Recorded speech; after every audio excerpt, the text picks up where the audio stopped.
So 8 big heavyweights. Prizefighter 14. Heavyweights 4. York Hall, Bethnal Green. Spiritual home of boxing. Let's not mince our words. October 9. 4 quarterfinals. 2 semi-finals. And a big final. 32 grand in the big cup on offer. Plus a chance possibly to get yourself into a European title fight to the winner. This is where dreams are made, Prizefighter. It's always a good night, and you never know what comes of winning it. As 1 or 2 of the fighters have told me, this is a tournament that can relaunch a career and launch a career. And I couldn't possibly disagree. Okay, let's start at the top.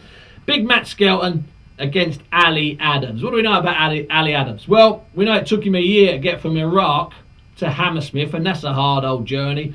He's training with Johnny Eames at Canning Town. You know what? He's got a sort of cheeky grin. I like him. He's got the speed. He's got that type of factor. He hasn't lost. He lost at the start of his career. He hasn't lost for an awful long time. I know he fancies it. Big Matt Skelton, we know an awful lot about Big Matt. He's been in about a dozen or so big fights over the years. He's a big old lump. Didn't turn pro till he was about 35 years of age. In theory, he'll know too much for Ali Adams. In theory, he'll be able to just wear him down. But what if it takes Matt a few rounds to get going? He admits he's not the fastest starter in the world. And what if Ali has such a really fantastic fast start? Do you remember Carl Baker against Danny Williams last year at the XL? Yeah. Go figure. You've got to fancy, you're going to put a flutter. You've got to fancy Matt's going to come through this fight okay. But if you're a gambler, then the money here has to be on Ali Adams pulling off a shock in this. This will be all over by 8:15. We might have one of the biggest shots in Prizefighter history. Don't rule that one out, I can assure you. My gut feeling is Matt just knows a little bit more. But you know, when I put my gambling cap on, it's a stylish little number, little black sombrero number. When I put that cap on, I'm going to have a cheeky flutter on Ali Adams. Quarter-final number 2. So the winner of this will meet the winner of Skelton against Ali Adams. And I like this one. It's a big fun one because it's Kevin McBride. You remember Big Kev when he turned pro with little Frank Maloney about 207 years ago, 1992?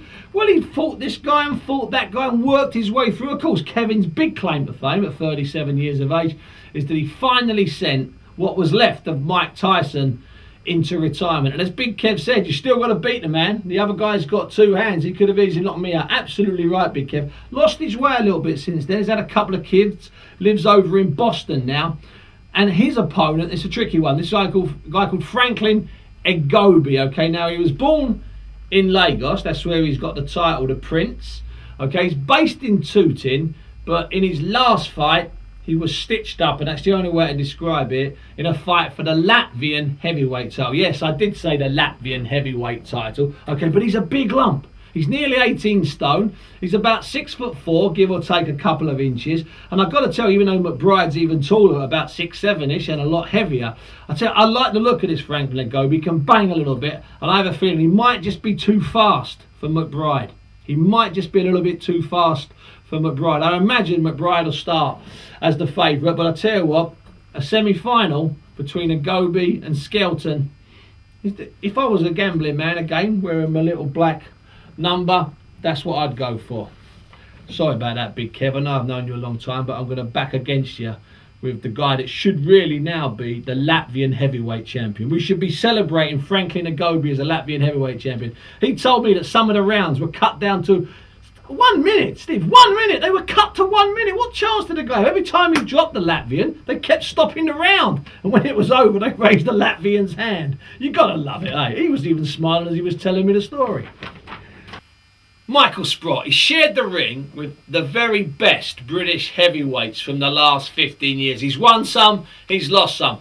He's packed his bags and travelled at short notice to Germany and all points east. He's fought the best that the Germans, the best that the Ukrainians and the Russians can provide. He generally goes the distance. He often nicks a decision from them. He had those 2 incredible fights with Audley Harrison. Knocked Harrison out and then got done himself in the last moments of a fight when he should have, when he was cruising to victory. Okay, he still believes he can do something. In many people's eyes, he is the pre-Prizefighter tournament. I'm not going to argue with that. Never argue with bookies, because bookies have always got a few quid, and personally I'm skint. But I tell you what, I am going to argue slightly, and I'll tell you for why.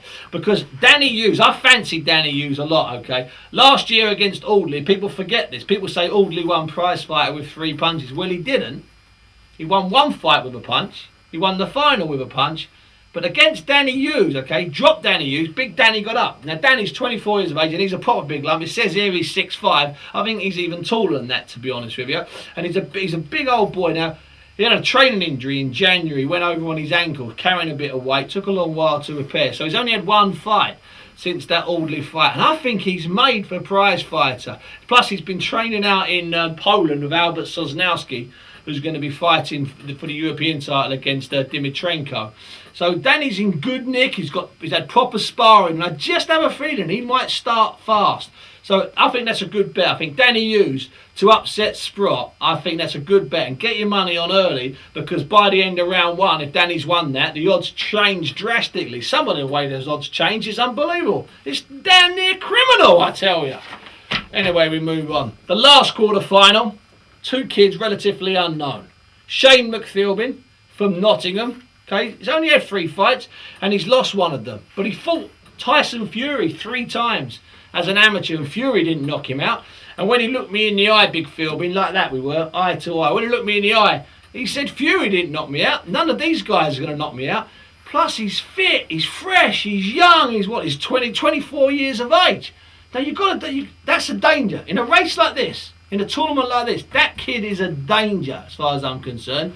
Because it wasn't so long ago, he's in the ABA quarterfinals and semi-finals fighting Tyson Fury over this same distance, or nearly this distance. Now, the guy in the opposite corner, now this could be the secret weapon in this tournament. Done an awful lot of his training in New York, sparred with all sorts of heavyweights in different New York gyms, including former WBC heavyweight champion Oleg Maskayev. Okay, this guy's called Declan Timlin. Okay, not that big all round, but obviously very accomplished. You know what? Don't be at all surprised if the winner of this fight gets somewhere. As a sneaky bet to reach the final, let's know if we can have that bet, McPhilbin. It's a sneaky bet, and the odds would be beautiful on that. And as a sneaky bet to win, a bit like the old Marty Rogan syndrome, have a couple of quid on Declan Timlin. My name is Steve Bunce, and that has been Prizefighter 14, Heavyweights 4, a preview. Well, a kind of preview.